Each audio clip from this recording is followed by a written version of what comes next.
आपण बघत आहात AKP न्यूज मराठी. आपला आवाज आपली ताकद. सबस्क्राइब करा, शेअर करा, लाईक करा. AKP news Marathi.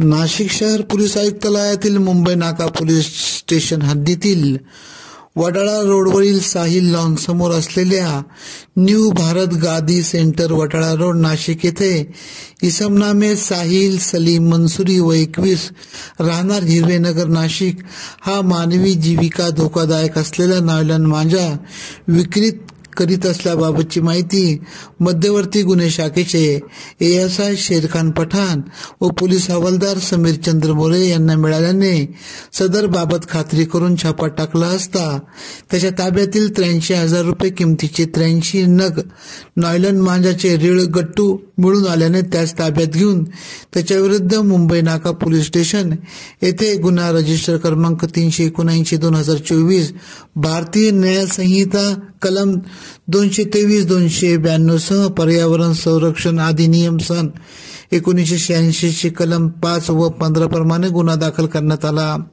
सदरची कामगिरी वरिष्ठ पोलीस निरीक्षक अंचल मुदगल यांच्या मार्गदर्शनाखाली सहाय्यक पोलीस निरीक्षक Mali, ASI Sherkhan Pathan, ASI Desale, police हवालदार चंद्र मोरे, गणेश वाघ, पोलीस अंमलदार प्रजित ठाकूर, योगेश परदेशी आदींनी केली. AKP न्यूज साठी ब्युरो चीफ अनवर खान पठाण, नाशिक.